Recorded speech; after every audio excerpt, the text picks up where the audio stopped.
मागची लोकसभेची निवडणूक जी या मतदारसंघातून मी लढलो,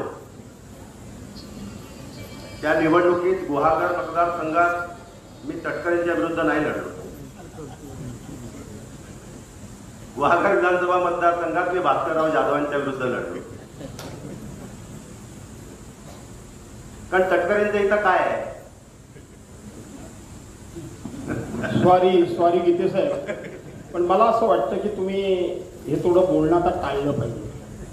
त्याचं कारण असं, तुमचे जे खाली चेले चपाटे आहेत ते वेगळ्या अर्थाने प्रचार करतायत. काल आता माझ्या समोर 2 वक्त्यांनी सांगितलं भास्कर गीतेंच्या विरोधात होते. मी कोणी विरोधात?